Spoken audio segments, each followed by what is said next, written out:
Leslie Alcock FRSE was Professor of Archaeology at the University of Glasgow and one of the leading archaeologists of early medieval Britain. His major excavations included Dinas Powys hill fort in Wales, Cadbury Castle in Somerset, and a series of major hillforts in Scotland.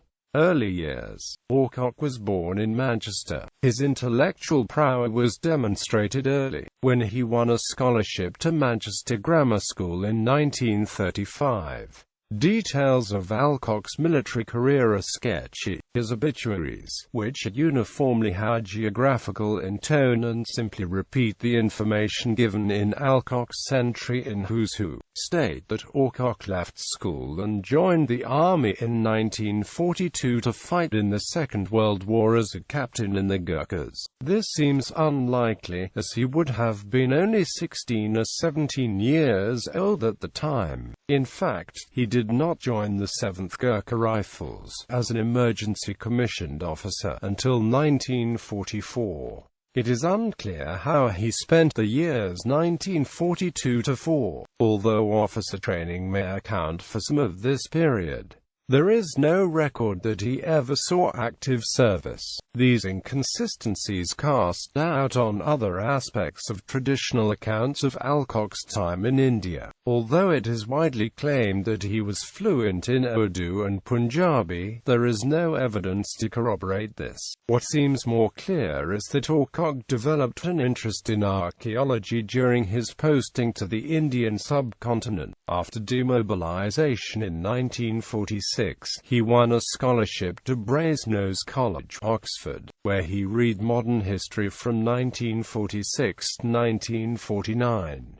He pursued his interest in archaeology through the Oxford Archaeology Society, becoming its president. He met his wife Elizabeth during this period, and they were married in 1950, shortly before he left Britain to become the first director of the Archaeological Survey of Pakistan. He had previously returned to the subcontinent to serve as Sir Mortimer Wheeler's deputy on the excavations at Mohenjo-daro. This relationship was to prove more valuable than the directorship of the survey, which he left after not being paid for several months. Back in Britain, a short stint as curator at the Abbey House Museum in Leeds in 1952 was followed by a post as a junior lecturer in the Department of Archaeology at Cardiff University. He was to remain in Cardiff for 20 years, rising to the level of reader, and undertaking his major southern British excavations at Dinas Powys in Wales and South Cadbury. During this period, Cardiff was to emerge as one of the powerhouses of archaeology in British universities,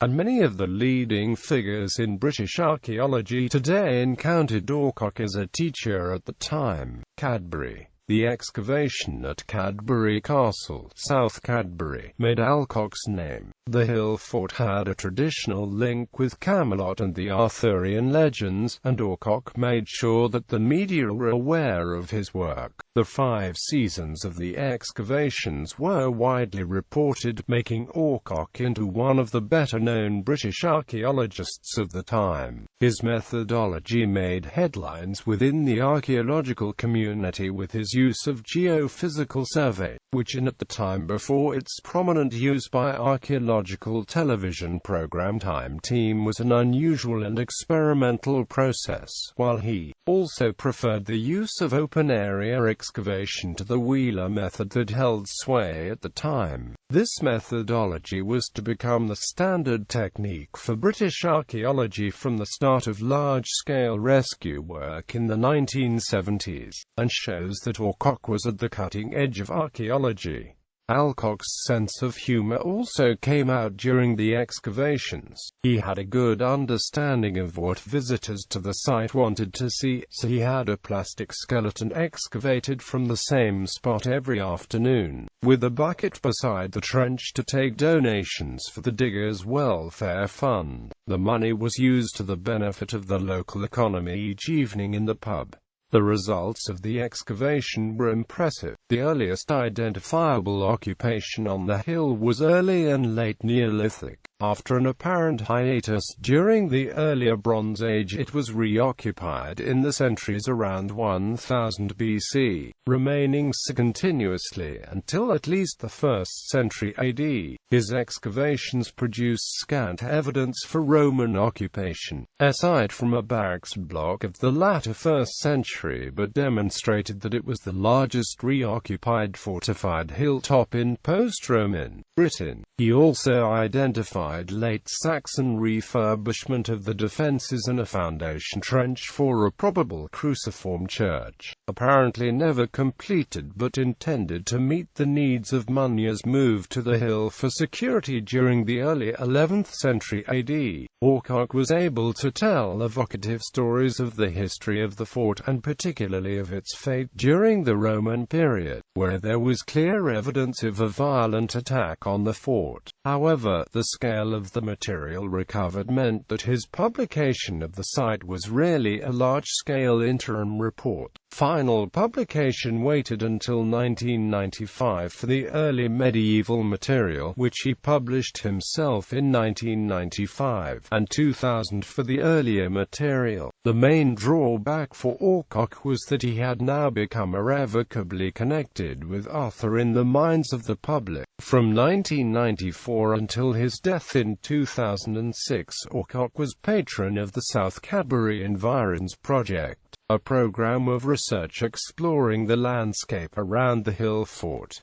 Later career. The publicity from the South Cadbury excavations meant that Alcock was one of Britain's best-known archaeologists in the early 1970s. This was reflected in 1973, when he was appointed to the newly established Chair of Archaeology at Glasgow University. This was an opportunity to refocus his archaeological direction, and to build a new department. The latter was achieved by the appointment of promising young talent alongside more established colleagues. These younger academics currently hold senior positions in British universities.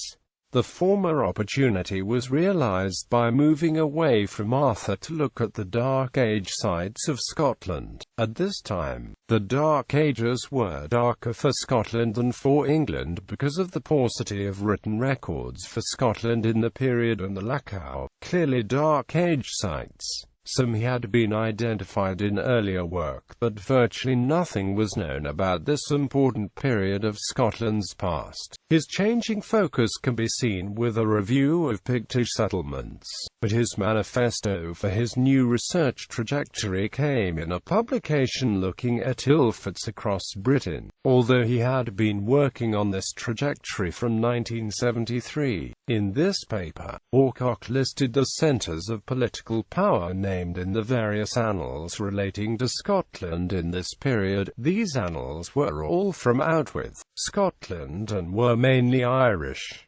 Having named the important sites, he then set out to link the place name with a particular archaeological site. In some cases, he was able to show a good degree of confidence in the identification. In others, he was less sure and later changed his mind, such as with Cadbury Castle, which he downgraded from Bride a Mac Maelchin's fort to the fort of a Pictish noble mentioned in Adomnin's Life of Columba. As a result of this list, Alcock undertook a series of what he called reconnaissance excavations on sites in the list. Today, these would be termed evaluations.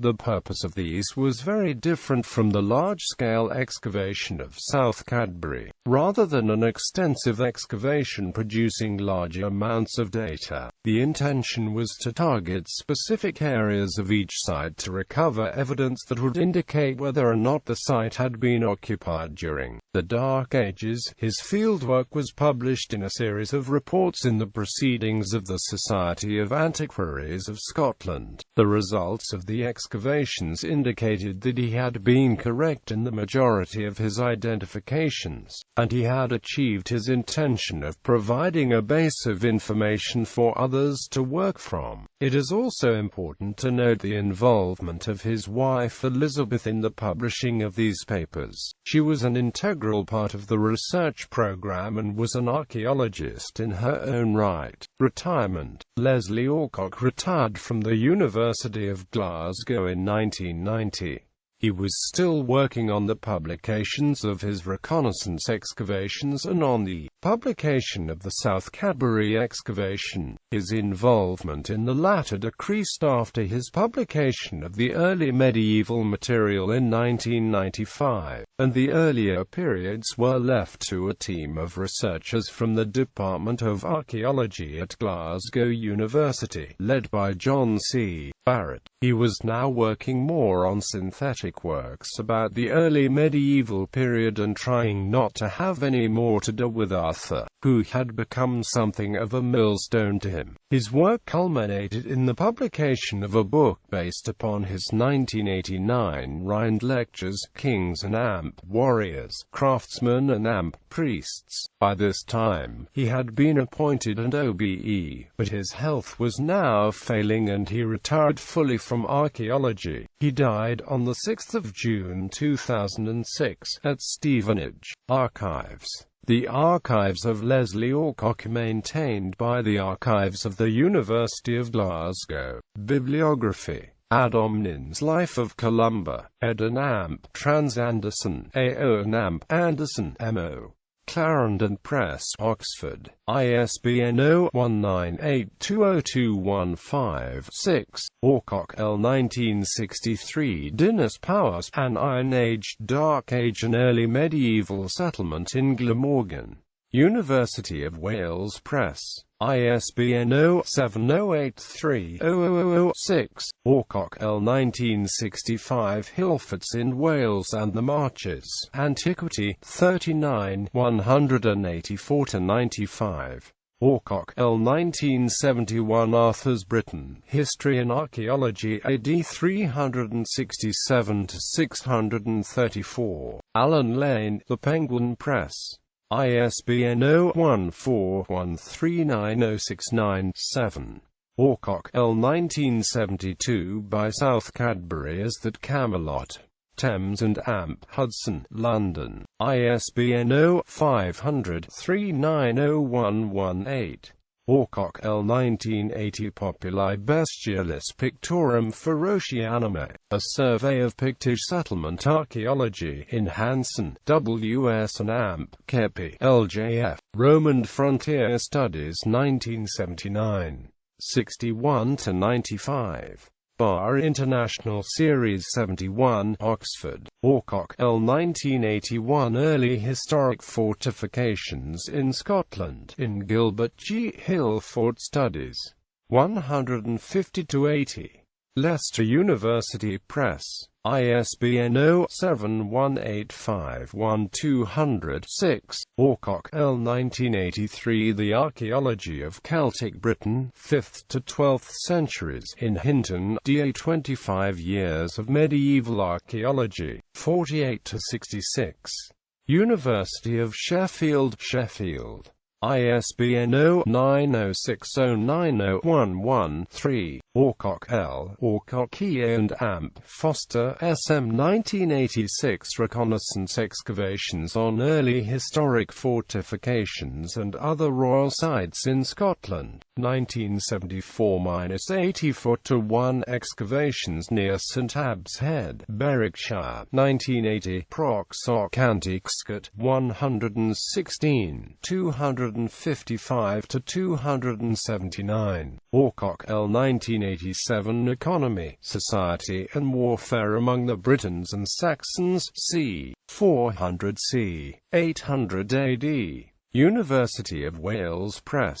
ISBN 0-7083-09631. Alcock L. and Amp. Alcock EA 1987 Reconnaissance Excavations on Early Historic Fortifications and Other Royal Sites in Scotland, 1974-84-2. Excavations at Dunolly Castle, Oban, Argyll, 1978. Proxoc Antiquescat, 117, 73-101. Alcock L. 1989. Bede, Edius and the Forts of the North Britons, Parish of Jarrow. ISBN 0-903495-201. Alcock L. Alcock E. and Amp. Driscoll, S.D. 1989 Reconnaissance Excavations on Early Historic Fortifications and Other Royal Sites in Scotland, 1974-84-3. Excavations at Dundurn, Strathern, Perthshire, 1976-77. Proxoc Antiquescat, 119, 189-226.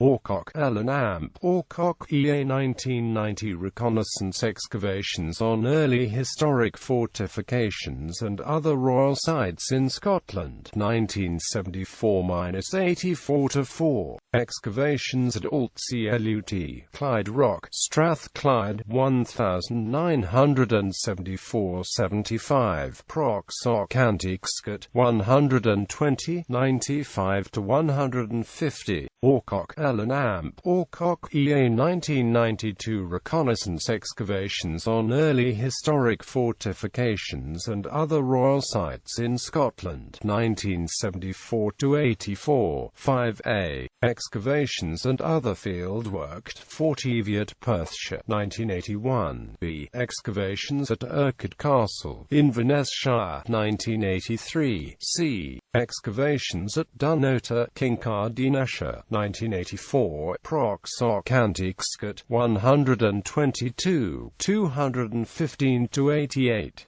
Alcock L. Stenvinson, S.J. and Amp. Musson, C. R. 1995 Cadbury Castle, Somerset. The Early Medieval Archaeology. University of Wales Press. ISBN 0-7083-12756. Barrett, J.C., Freeman, P. W.M., Woodward, A. and Amp. Speller, K. 2000 Cadbury Castle, Somerset. The Later Prehistoric and Romano-British Archaeology. English Heritage. ISBN 1850747164. Alcock L. 2003 Kings and Warriors, Craftsmen and Priests in Northern Britain AD 550-850. Society of Antiquaries of Scotland Monograph, Edinburgh. ISBN 0-903903-24-5.